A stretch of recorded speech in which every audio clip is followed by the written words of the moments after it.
Hello everyone, CST पर आपका स्वागत है।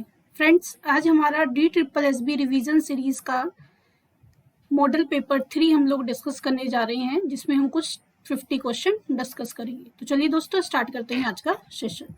Question number 1, according to Abraham Maslow, the most elevated types of need is self actualization, physiological needs, esteem need और safety need. तो Maslow के according जो आपकी मोस्ट एलिवेटेड नीड है वो कौन सी है? Self actualization. Means option number A is the right answer. C, Abraham Maslow ने ये हायरार्की दी है। सबसे लोअर लेवल पे उसने रखा है फिजियोलॉजिकल नीड, जिसमें हम अपनी जो बेसिक नीड है जो हमें जिंदा रहने के लिए जरूरी है, एयर, फूड एंड वाटर को रखा है। Then safety needs, safety needs में हम सेफ्टी और शेल्टर्स की सारी चीजें आ जाती हैं। देन लव, बिलोंगिंगनेस, और इसको सोशल नीड भी कहते हैं। इसमें हमारा लव, बिलोंगिंगनेस, सोशलनेस, सोशलाइजेशन, वो सारी चीजें आ जाती हैं। सेल्फ एस्टीम में पावर, कंट्रोल, रिकॉग्निशन, ये सब आ जाता है। और सेल्फ एक्चुअलाइजेशन टॉप पे है, हायर लेवल नीड है।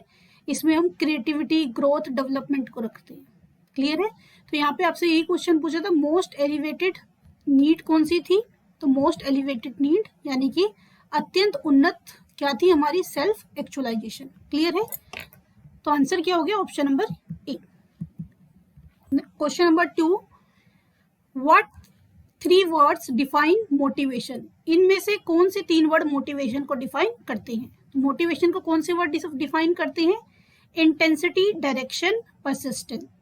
Option number D is the right answer. Moving on the next question, question number 3, the final step of the strategic management process is? Strategic management process का final step कौन सा है?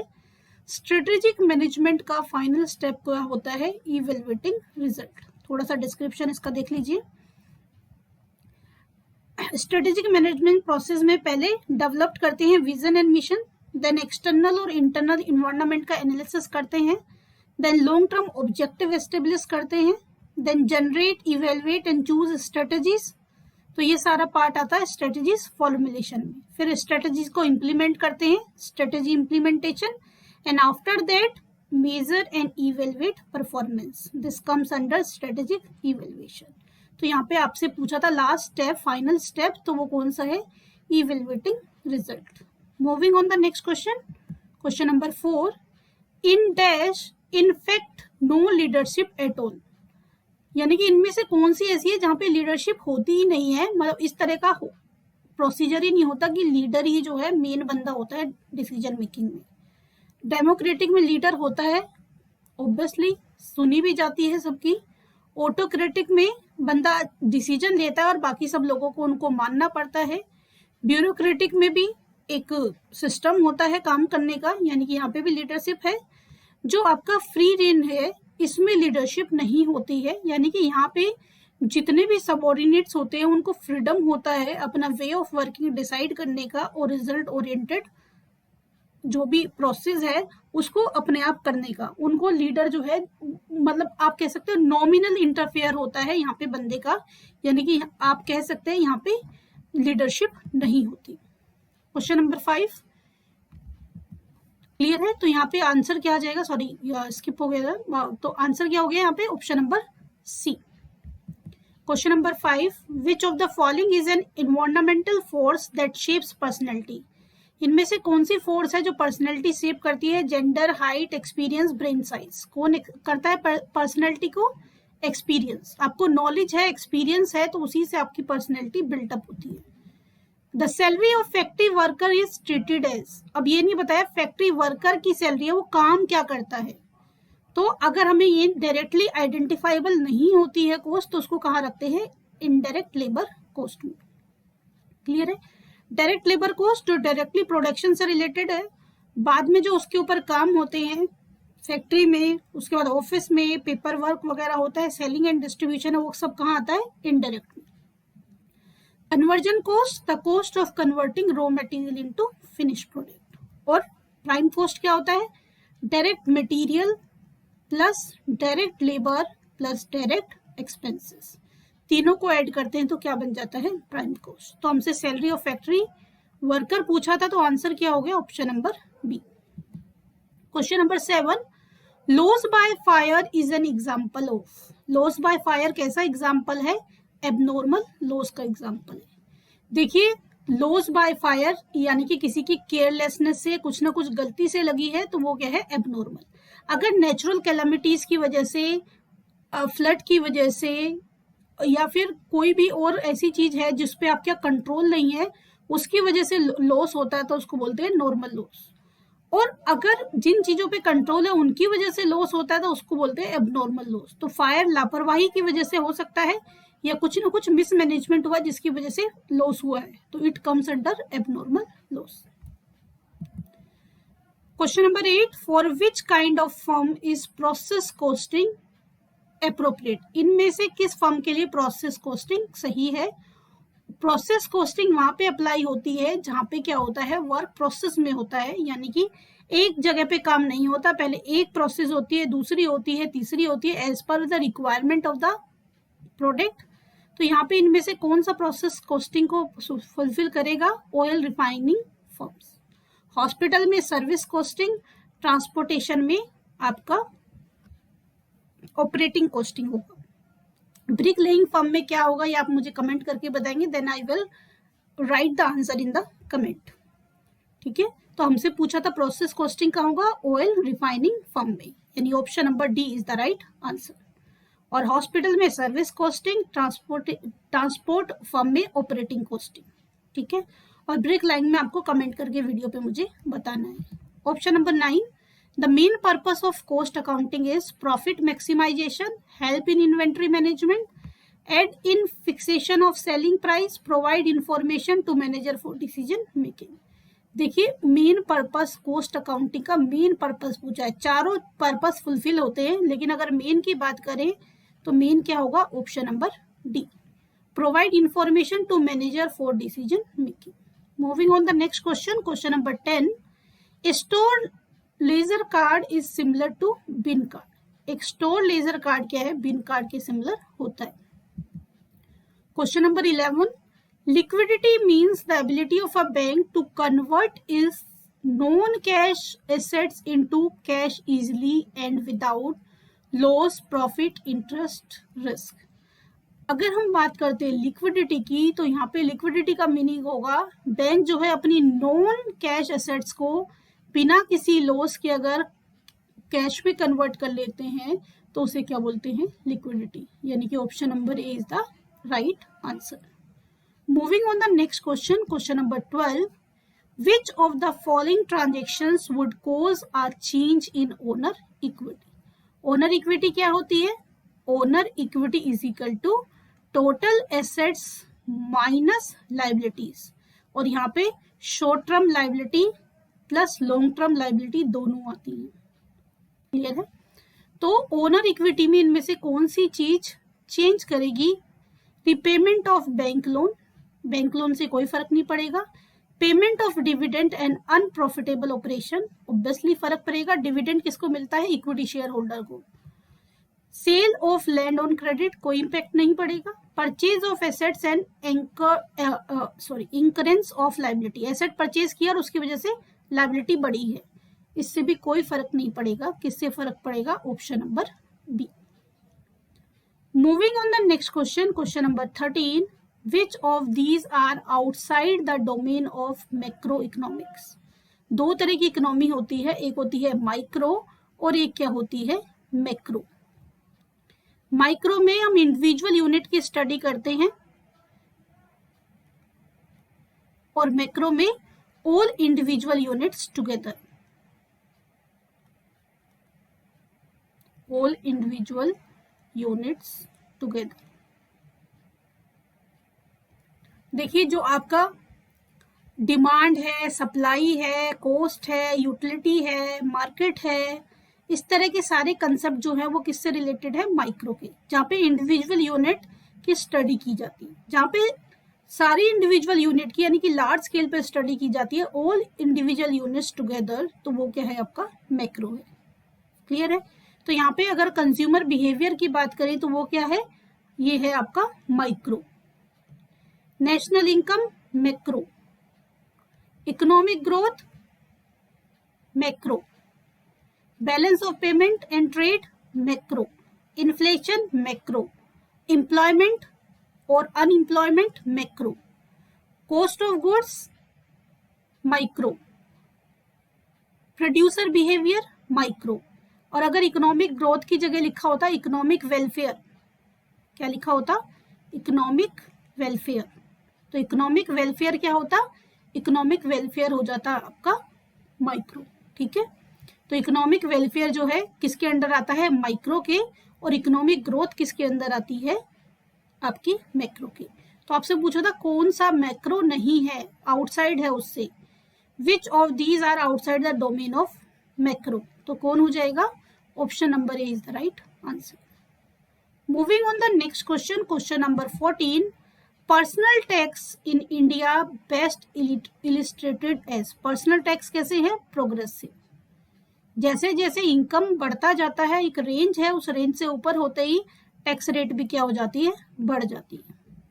Moving on the next question, question number 50, if monopoly firm earn more profit because. एक monopoly firm ज्यादा profit क्यों earn करती है? It has ability to choose price and output combination. वो अपनी मर्जी से प्राइस और आउटपुट चूज करता है। इट कैन डिस्क्रिमिनेट प्राइस, वो प्राइस को डिस्क्रिमिनेट कर सकता है। It leaves the consumer with no consumer surplus, ये कंज्यूमर के सरप्लस को जीरो कर देता है, नो कंज्यूमर सरप्लस करता है। It acts as price leader, ये प्राइस लीडर होता है क्योंकि मोनोपोली फर्म में एक ही सेलर होता है और उसका क्लोज सब्स्टिट्यूट भी अवेलेबल नहीं होता। चारों की चारों जो है फीचर है मोनोपोली के, बट आपको अगर इसमें से एक आंसर चूज करना है तो you have to choose option number a. It has ability to choose price and output combination, वो प्राइस के अकॉर्डिंग आउटपुट का कॉम्बिनेशन चूज करता है और मोर प्रॉफिट अर्न करता है।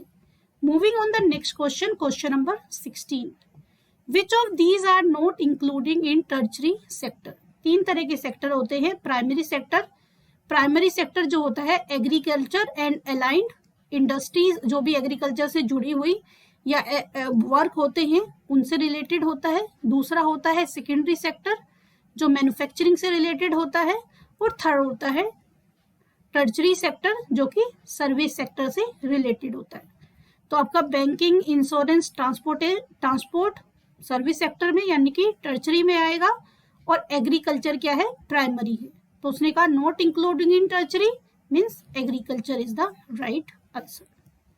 Moving on the next question, question number 17, stock dividend dash the number of share. Stock dividend क्या होता है?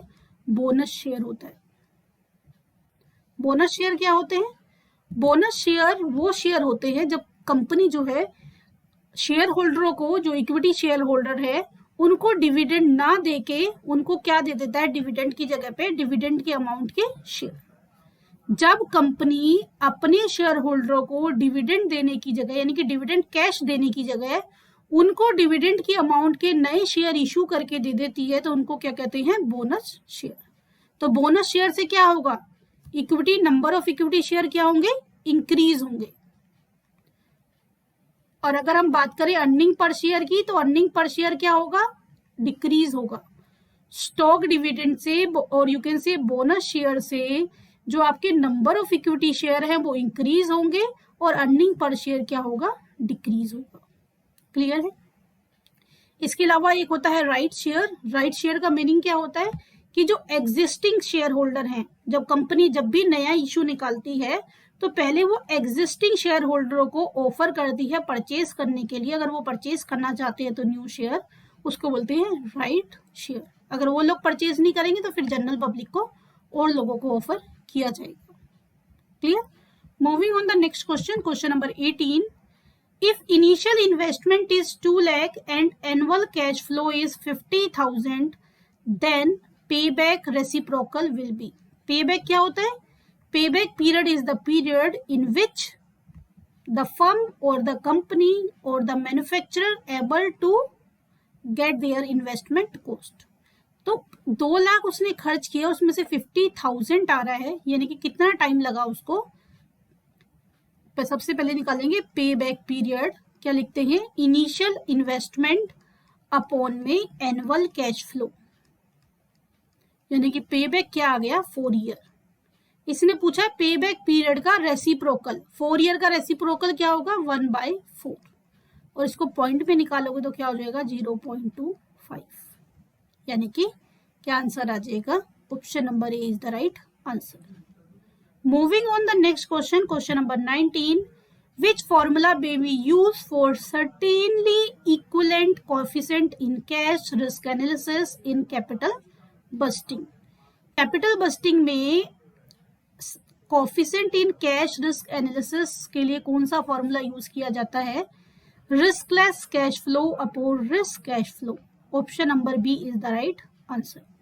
ठीक है, moving on the next question, question number 20, dash meets the short term financial requirement of a business enterprises. Short term requirement कौन fulfil करता है, working capital. Working capital क्या होती है, डे टू डे एक्टिविटीज के लिए जिस कैपिटल की नीड होती है उसको क्या बोलते हैं, वर्किंग कैपिटल। तो ये कैसी नीड पूरी करती है, शॉर्ट टर्म नीड, और बाकी सारी क्या है, लॉन्ग टर्म नीड फुलफिल करती है।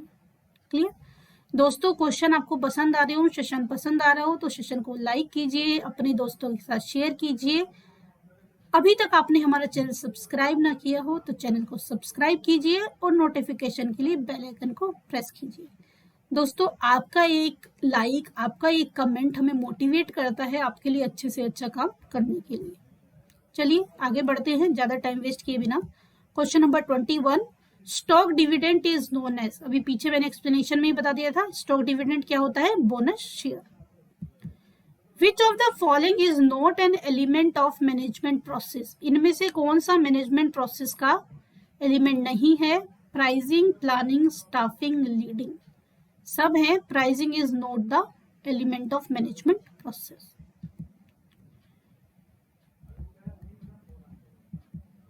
Next is a dash is the combination of 2 or more companies into 1 organisation.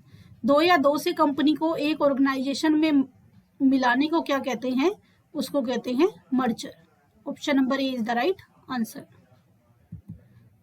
Next है question number 24, the functional approach to leadership emphasizes that the various function of leadership cannot be shared among member of group। जो leadership के major function है वो members के साथ share नहीं किए जा सकते सारे function. Leadership resist in a particular person and not in a function. जो लीडरशिप है वो बंदे में रहती है, किसी फंक्शन में नहीं रहती। Both of the above, neither of the above, तो neither of the above is the right answer. अब समझ लीजिए थोड़ा सा कि फंक्शनल अप्रोच होती क्या है लीडरशिप की। Functional type of leadership model focus on what the leader has to do. Leader क्या करता है ये उस चीज पे फोकस करता है, अनलाइक बिहेवियर आइडियल अप्रोच। एक तो आइडियल अप्रोच होती है कि भाई ऐसा ही करना चाहिए, एक फिक्स क्राइटेरिया दे दिया जाता है, वो है बिहेवियर आइडियल अप्रोच। लेकिन यहाँ पे ना तो सिचुएशनली बंदा काम करता है, ना ही बिहेवियर के अकॉर्डिंग बिहेव करता है, वो जो करता है वो ही उसका वर्क होता है, यानी कि कुछ उसका हार्ड एंड फास्ट रूल नहीं है बिहेव करने का। Functional leadership model focus on action area that a leader must address to effective. तो वो एक फंक्शनल एरिया के ऊपर इम्पैक्ट डालने के लिए डिसीजन लेता है। ठीक है ना, functional leadership model focus on the action area, कहाँ पे फोकस करता है, एक्शन के ऊपर। वो बिहेवियर के ऊपर, सिचुएशन के ऊपर डिपेंड नहीं करता, वो एक्शन एरिया के ऊपर डिपेंड करता है। Moving on the next question, question number 25, expectancy theory is an example of. Expectancy theory किसका एग्जांपल है, process theory, goal setting theory, need theory, cognitive evaluation theory. तो जो एक्सपेक्टेंसी थ्योरी है वो प्रोसेस थ्योरी का example है। Expectancy theory जो है वो किसने दी है, वो वरूम ने दी है। ये मोटिवेशन की थ्योरी है। इस थ्योरी के अकॉर्डिंग मोटिवेशन का मीनिंग क्या होता है, motivation is equal to expectancy into valency. Clear है, तो यहाँ से पूछा था एक्सपेक्टेंसी थ्योरी किसके अंदर आती है, तो वो आती है प्रोसेस थ्योरी के। Vroom expectancy theory of motivation is not about self interest in reward but about the association people make towards expected outcome and the contribution they feel they can towards those outcome। कि भाई लोग कि एक outcome के लिए कुछ expectation रखते हैं और उसके लिए क्या एफर्ट्स करते हैं उसको कंसीडर करते हैं एक्सपेक्टेंसी थ्योरी में। किसने दी है? विक्टर व्रूम ने इसको दी है। यहाँ पे मोटिवेशन क्या होता है? Expectancy into valency. क्लियर है? Now moving on the next question. Question number 26, deflation is a state when, deflation क्या है? Falling prices are falling. Option number D is the right answer. Inflation increase in price, deflation decrease in price. Question number 27, centralization refers to, centralization का क्या मतलब है? Geographical dispersion of an organization, geographically यानी कि अलग अलग area में organisation को फैला दिया जाए। डिसीजन मेकिंग प्रोसेस से रिलेटेड है। The development and maintenance of power in the organization, organization में पावर के मेंटेनेंस एंड डेवलपमेंट से रिलेटेड है। The degree to which decision making is concentrated at a single point in the organization, decision making की degree जो कि एक particular place पे concentrate होती है उससे रिलेटेड है।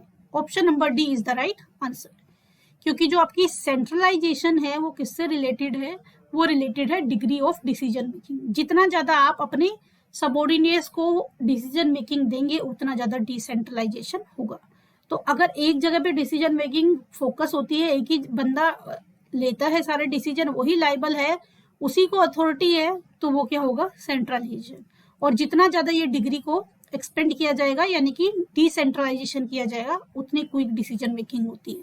तो यहाँ पे सिर्फ हमसे सेंट्रलाइजेशन का मीनिंग पूछा था, तो वो क्या हो जाएगा? Option number D. Moving on the next question, question number 28, the recently emerged type of managerial job is, recently managerial job कैसी है? Top manager, middle manager, first line manager, team leader. जो मैनेजरियल जॉब है वो कैसी हो गई है? Team leader. Option number D is the right answer.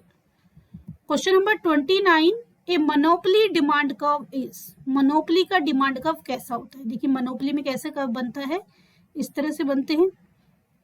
ये होता है MR और ये होता है AR। मोनोपोली में जो AR है वही क्या होता है? Demand curve. MR means marginal revenue, AR means average revenue. तो मोनोपोली में जो एवरेज रेवेन्यू होता है वही क्या होता है? Demand curve. तो same as average revenue. Clear है? और ओलिगोपोली में डिमांड कर्व कैसा होता है? किंक डिमांड कर्व होता है, कुछ इस टाइप का होता है, ऐसे करके। ठीक है, इस टाइप से। क्लियर? और मोनोपोलिस्टिक में भी इसी टाइप का होता है, सिर्फ स्लोप का वेरिएशन होता है। और परफेक्ट में किस टाइप से होता है? इस टाइप से। क्लियर है? Moving on the next question, question number, यहाँ पे AR is equal to MR is equal to price, इस टाइप से कर्व बनता है। Moving on the next question, question number 30, total profit of a firm in a perfect competitive market is, perfect competitive market में total profit क्या होगा? Total revenue minus total cost, marginal revenue less marginal cost, total revenue less marginal cost, total revenue less variable cost. देखिए perfect हो, monopoly हो, monopolistic हो, oligopoly हो, कोई भी हो, अगर नॉर्मल सिनेरियो में पूछा है प्रॉफिट, तो प्रॉफिट हमेशा क्या होता है? Total revenue minus total cost. अगर आपसे शॉर्ट रन और लॉन्ग रन के प्रॉफिट के बारे में पूछ लेता तो वहां पे सिचुएशन अलग होती। अगर बात करते हैं शॉर्ट टर्म की, तो शॉर्ट रन में परफेक्ट कंपटीशन में एबनॉर्मल और सुपर प्रॉफिट हो सकता है, नॉर्मल प्रॉफिट हो सकता है और नॉर्मल लॉस भी हो सकता है। और अगर लॉन्ग रन की बात करते हैं परफेक्ट कंपटीशन में, तो लॉन्ग रन में परफेक्ट कंपटीशन हमेशा नॉर्मल प्रॉफिट ही होता है। क्लियर है? अगर क्वेश्चन ऐसे ना करके इस टाइप से आ जाता तो ध्यान रखना है, शॉर्ट रन में एबनॉर्मल प्रॉफिट, नॉर्मल प्रॉफिट और नॉर्मल लॉस तीनों हो सकते हैं। और लॉन्ग रन में हमेशा क्या होता है, जो परफेक्ट कॉम्पिटिटर है या परफेक्ट कॉम्पिटिशन में जो फर्म है उनको क्या होता है? Normal profit. कोई भी मार्केट परफेक्ट कंपटीशन के अंडर नहीं आती। This is the imaginary situation. Clear? Moving on the next question, question number 31, GDP is define as, GDP को आप कैसे डिफाइन करेंगे? Current value of all the capital and goods produce in a country. All the capital good, एक country में जितने भी capital good produce किए गए हैं उनकी वैल्यू।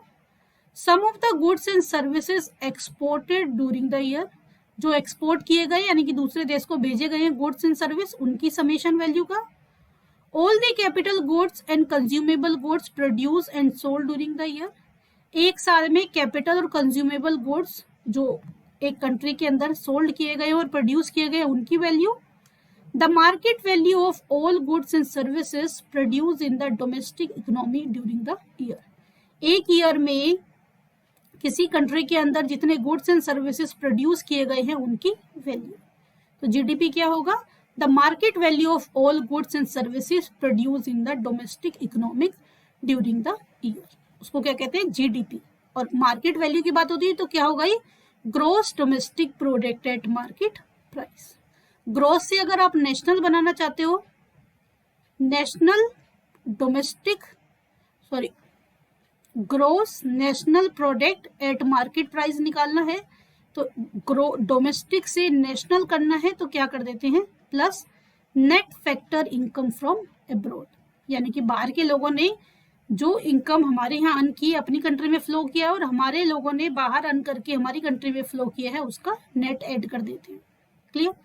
अगर आपको ग्रॉस से क्या निकालना है? नेट निकालना है, यानी कि ग्रॉस डोमेस्टिक प्रोडक्ट है या फिर ग्रॉस नेशनल प्रोडक्ट है, मेन मोटो है ग्रॉस से क्या निकालना है? नेट निकालना है।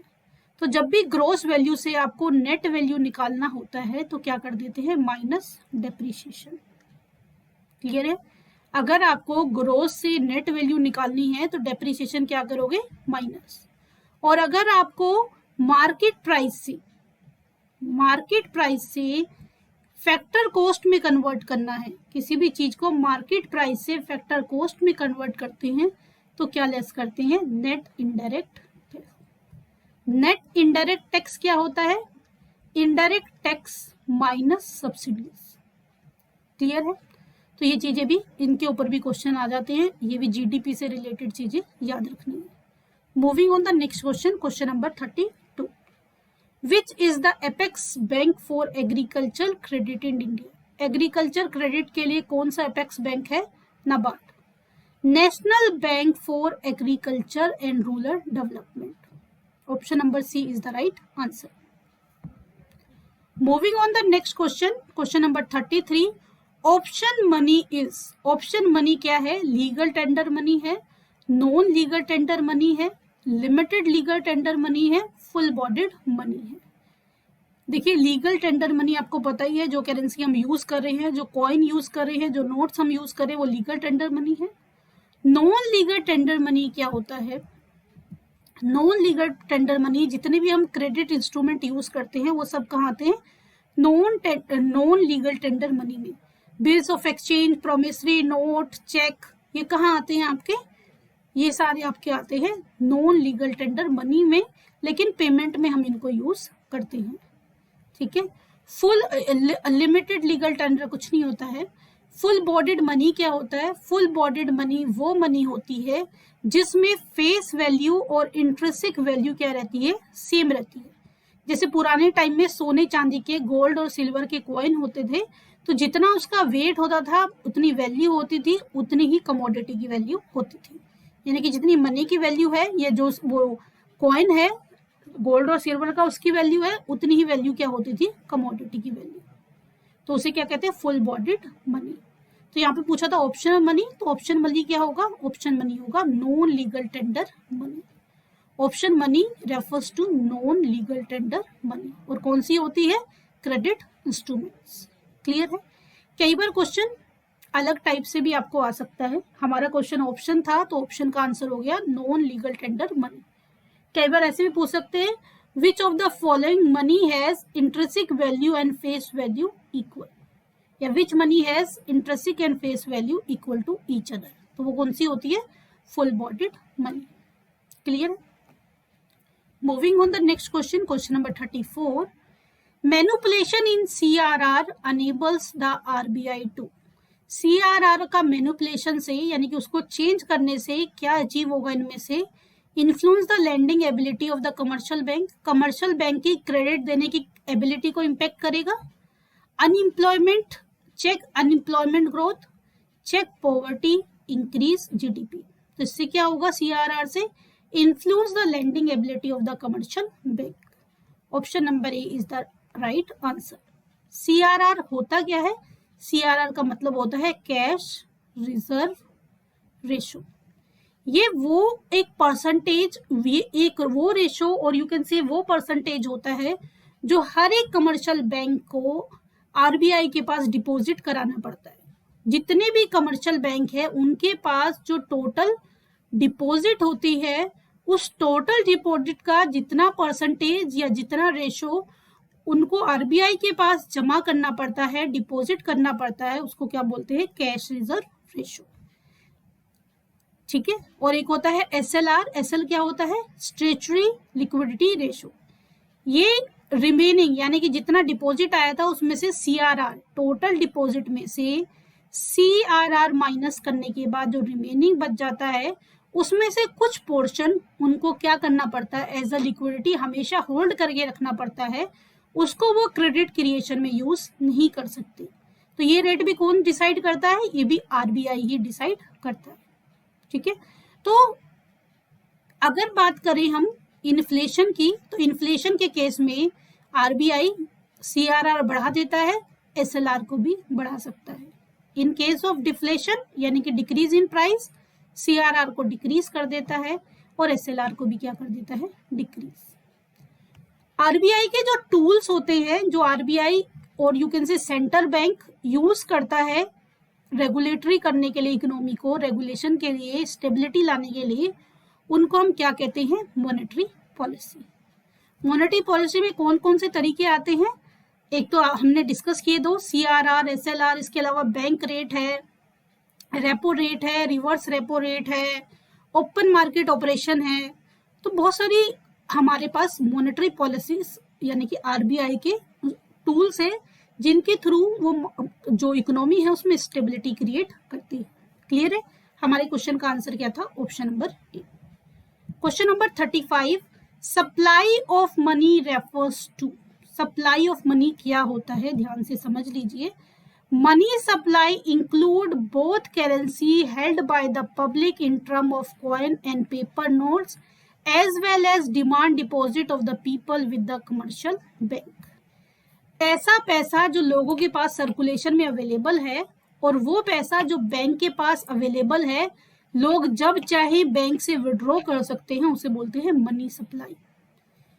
ठीक है। और जो पैसा कमर्शियल बैंक्स ने क्रेडिट क्रिएशन में यानी कि लोगों को लोन देने के लिए यूज कर दिया है, क्रेडिट क्रिएशन में यूज किया है, that particular money is not the part of money supply. लोगों का जितना पैसा बैंक में जमा होता है उसका एक पर्टिकुलर अमाउंट बैंक जो है अपने पास रखता है। सपोज 100 करोड़ है तो 100 करोड़ में से एक क्राइटेरिया होता है जो भी RBI डिसाइड करता है कि कितना रखना है, और बैंक अपना खुद का भी डिसीजन लेता है उसके ऊपर से। सपोज 20 करोड़ कैश रखा हुआ है बैंक के पास और 80 करोड़ उसने लोन दे दिया, तो लोगों के पास जो सर्कुलेशन में है प्लस जो 20 करोड़ बैंक के पास अवेलेबल है उसको क्या कहते हैं? Money supply. ध्यान से समझ आ गया? मनी सप्लाई का मतलब है लोगों के पास जो सर्कुलेशन में मनी है, कॉइन है, प्लस वो पैसा जो बैंक से वो जब चाहे निकाल ले, बैंक का वो डिपॉजिट जिसे वो जब चाहे निकाल लें, वो भी मनी सप्लाई के अंदर आता है। गवर्नमेंट के पास कितना पैसा है, RBI के पास कितना पैसा है, बैंक में आपने टर्म डिपॉजिट FD वगैरह करा रखा है, वो सब मनी सप्लाई में नहीं आएगा। तो देखते हैं अपने ऑप्शन। मनी सप्लाई से पूछा है आपसे, total money held by the public, obviously है। Total money held by the RBI, no. Total money with all the commercial bank and RBI, total money in the government account. देखिए अगर RBI इसके साथ attach ना होता हो और reserve की बात होती हो, reserve hold by the commercial bank, तो वो पार्ट हो सकता था। यहाँ पे एक ही है हमारे पास, option number A is the right answer. Clear? Moving on the next question, question number 36, if RBI want to decrease the money supply in order to check inflation, it will। अगर RBI इन्फ्लेशन को control करना चाहता है, check करना चाहता है, तो क्या करेगा वो? Sell bonds obviously. Increase CRR, अभी मैंने पीछे डिस्क्रिप्शन में बताई, हाइक बैंक रेट, वो सारी रेटें बढ़ा देगा, बॉन्ड्स को सोल्ड कर देगा, क्योंकि बॉन्ड्स को सोल्ड करने से क्या होगा, लोग क्या करेंगे? इन्वेस्टमेंट करेंगे, बॉन्ड को परचेज कर लेंगे, क्योंकि ये सेफ इन्वेस्टमेंट है, और कंजम्पशन कम कर देंगे, इससे ऑटोमेटिकली इकोनॉमी में बैलेंस हो जाएगा। बट ये सारी टेक्निक जो है सिर्फ शॉर्ट रन में एप्लीकेबल होती है, लॉन्ग रन में ये फायदेमंद नहीं होती है। तो आंसर क्या हो जाएगा? All of the above. Moving on the next question, question number 37, CRR means, अभी बताया था आपको, cash reserve ratio. Option number A is the right answer. Moving on the next question, question number 38, which of the following is not a capital asset under capital gain head of income? Income tax में income from salary, income from business and profession, income from other sources, income from capital gain. तो income from capital gain में इनमें से कौन सी asset नहीं होगी consider? Stock in trade, goodwill of business, agriculture, land in urban, jewellery. तो कौन नहीं होगा? स्टॉक इन ट्रेड कंसीडर नहीं होगा। Building, land, houses, vehicle, mutual fund, jewellery, ये सब क्या है? आपके कंसीडर किए जाते हैं। क्लियर? अगर अर्बन की जगह रूरल एरिया में एग्रीकल्चर लैंड है तो उसको कैपिटल गेन में कंसीडर नहीं करते। Moving on the next question, question number 39, market sub divided on the basis of behavioural characteristics is called. Behaviour के बेस पे मार्केट को जो कैटेगराइज करते हैं उसे क्या कहते हैं? Segmentation. Option number A is the right answer. Question 40, business ethics related to, business ethics किससे रिलेटेड है? एन इंडिविजुअल और वर्क ग्रुप डिसीजन, इंडिविजुअल और वर्क ग्रुप के डिसीजन मेकिंग से रिलेटेड है। Question number 41, opportunity cost is the best example of, opportunity cost क्या है? Relevant cost है। Option number C is the right answer. Moving on the next question, question number 42, wages, rent, material are example of implicit cost, explicit cost, direct cost, manufacturing cost. Implicit क्या होता है? The cost of self owned resources, जो self owned resources होते हैं उनकी cost क्या होती है? Implicit cost. सपोज एक बंदे ने जो फैक्ट्री है या यू कैन से ऑफिस है वो रेंट पे नहीं लिया हुआ, उसने खुद खरीदा हुआ है, तो जो उसका उस पर्टिकुलर एरिया जिसमें वो फैक्ट्री है या ऑफिस है उसका जो एस्टिमेटेड रेंट है जो कि कैलकुलेट किया जाएगा एक्चुअल कॉस्ट के लिए, उसको क्या बोलेंगे? इम्प्लिसिट कॉस्ट, क्योंकि आउट ऑफ पॉकेट कॉस्ट नहीं है, ये ओनर का खुद का प्रॉपर्टी है, उसका कॉस्ट है। एक बंदा किसी के यहाँ काम करता है, किसी दूसरे के यहाँ और सैलरी लेता है, तो वो है एक्सप्लिसिट कॉस्ट। और वही बंदा अपनी स्किल, अपनी नॉलेज, अपने एक्सपीरियंस को अपने बिजनेस में यूज करता है, तो उसकी जो सैलरी एस्टिमेट की जाएगी वो क्या है? Implicit cost. यानी इम्प्लिसिट क्या है? The cost of self owned resources, और एक्सप्लिसिट क्या है? Out of pocket cost. Out of pocket means जो बाहर के लोगों को पे करनी है। Direct cost as we already discuss, directly identifiable with the product. Manufacturing cost, the cost of converting raw material into finished product. तो आपसे पूछा था wages, rent and material किस तरह के costs हैं? वो है explicit cost. Explicit cost को accounting cost भी कहते हैं। Explicit cost is also called accounting cost. Clear है? कई बार ये भी आ जाता है क्वेश्चन, और कई बार आ जाता है इकोनॉमिक कॉस्ट के लिए। अगर बात करते हैं इकोनॉमिक कॉस्ट की, इकोनॉमी कॉस्ट की अगर बात करते हैं तो वो होता है समेशन ऑफ बोथ, यानी कि implicit cost plus explicit cost is equal to economy cost. Clear? Now moving on the next question, question number 43, which of the following cost is used in the calculation of cost per unit? cost per unit में कौन सी cost calculate करते हैं? cost of goods manufactured. option number C is the right answer. question number 44, sales commission are classified as, sales commission को क्या कहेंगे? Prime cost, period cost, product cost, indirect labour cost. देखिए जो direct cost होती हैं, direct cost को कहते हैं प्रोडक्ट कॉस्ट, सिचुएशन की हम चीजें यूज करते हैं। और इनडायरेक्ट कॉस्ट को क्या कहेंगे, इनडायरेक्ट कॉस्ट को हम कहेंगे पीरियड कॉस्ट। ठीक है, डायरेक्ट कॉस्ट क्या होती है, directly identifiable with the product, यानी कि प्रोडक्ट को बनाने से रिलेटेड, और प्रोडक्ट के बनने के बाद उस पर जो काम होता है, ऑफिस में जो काम होता है, सेलिंग एंड डिस्ट्रीब्यूशन में जो काम होता है, वो सब क्या है, इनडायरेक्ट। तो सेल्स कमीशन किसका पार्ट है, इनडायरेक्ट का, तो इसको क्या कहेंगे, period cost. Option number B is the right answer. Clear. Moving on the next question, question number 45।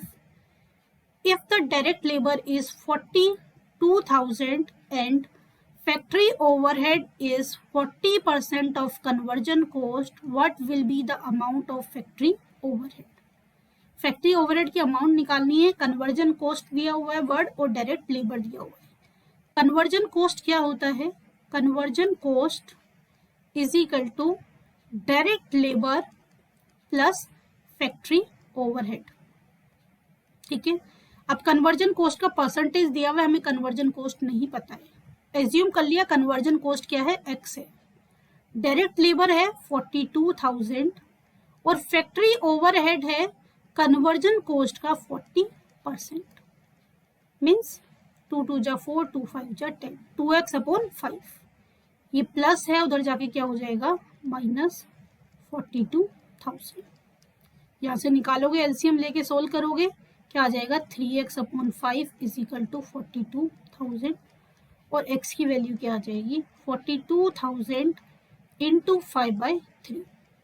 जो मल्टीप्लाई कर रहा है वो डिवाइड वाला मल्टीप्लाई, 3 1 जा 3, 3 2 जा 3 4 जा 12,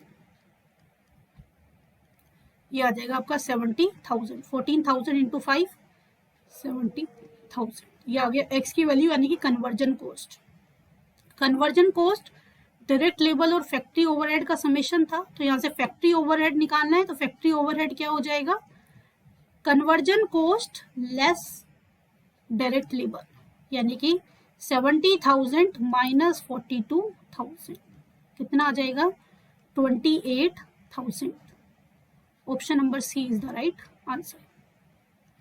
ठीक है दोस्तों, सेशन पसंद आ रहा हो तो सेशन को लाइक कीजिए, अपने दोस्तों के साथ शेयर कीजिए, और कमेंट करके आपको सेशन कैसा लगा अपना ओपिनियन हमारे साथ जरूर शेयर कीजिए। Moving on the next question, question number 46।